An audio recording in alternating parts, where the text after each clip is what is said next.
gazpacho today or tomorrow.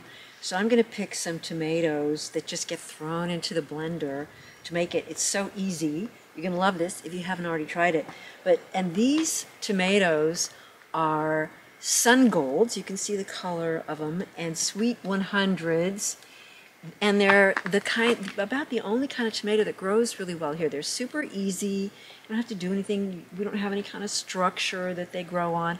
They just lop over and do whatever they want, kind of like everything else around here.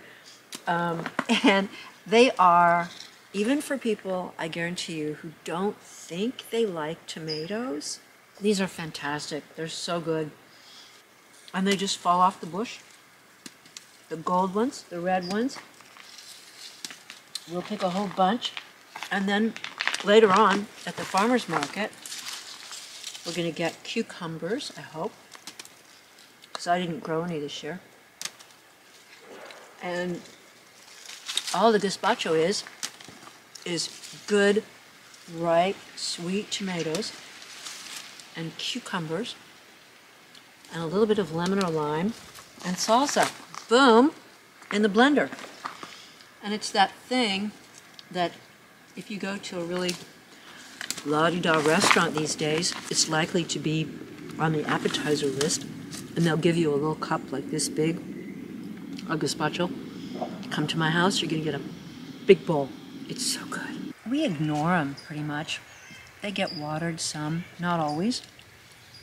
And we try and keep the soil in decent condition, but essentially, we just put the little baby plants in, the starts, and then we wait, and then they grow like magic. And it is, I don't know, there's so many things that we do with these beautiful little puppies because they're just nothing like what you buy in the store. So all these came from 2 or 3, I don't know, maybe 4, but I think 3 starts from the farmer's market that were this big, just teeny little ones, put in the ground, and look what you get. What these are, first of all, is spectacular, no? I mean, look at the color of these leaves. Look at that. Look at the shape of that. So beautiful. And look at this one compared to this one. This one kept a lot of its green, but it's gray. Look at how beautiful they are.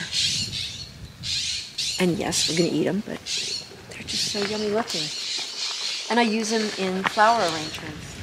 So this pear tree, we call her Mama Pear, has been here for probably 70 or 80 years.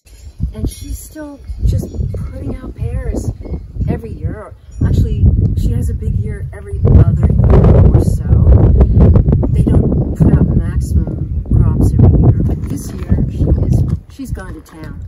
And I'm going to pick, it's my first pear I've ever looked at. It came right off. Look at the color on that. And people ask me what kind of pears they are, and I have no way of knowing because they're old and they're the kind of pears that they grew before they had to worry about shipping them. So these are grown strictly for how they taste, which means they taste amazing. They are the best pears you've ever eaten, but you can't ship them anywhere. You have to come to my house and eat them. So these aren't ready to eat. These go in the house and sit for a week or 2, and then one day their color changes. They get a little bit yellow, and they get a little bit soft up here, and that's the day you eat it. That day. Be farm dogs.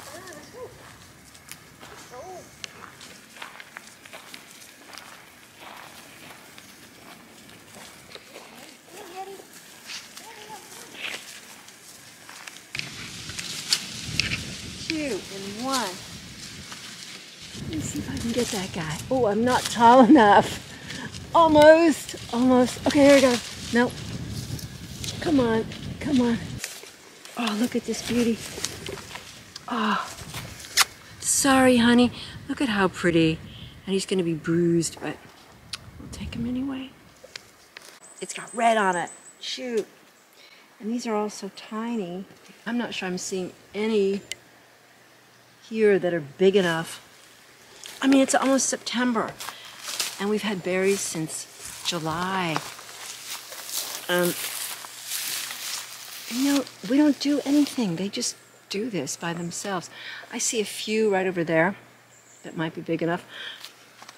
All right, come to me, you little black jewels. Ooh, they're kind of squishy.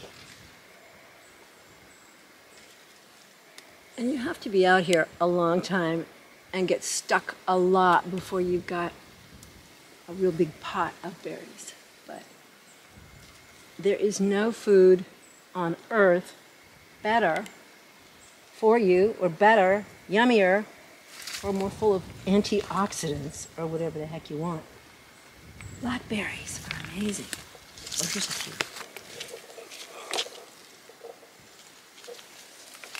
All right, these little puppies. Oh, hello, come to mama. That's right, honey. Thank you. Okay, the question is always, how do you eat greens 3 times a day? That's just crazy.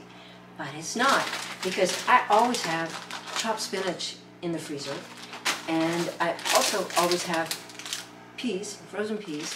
I've already put in here some frozen blueberries. I love the little bitty wild ones from Trader Joe's. And I have half a frozen banana, which I've always got a bag of frozen, like half a banana peeled. When the bananas get a little too ripe, I throw it in the freezer with the rest of the sorry little, slightly too old bananas. And now they're frozen, and they're going to be a wonderful smoothie. But always have some spinach, at least, in the freezer to throw in for your greens. If you have some kale, which of course I do, also have in the fridge, put that in too, because the flavor of the berries completely overwhelms the green. You don't even know you have greens in there, but you do.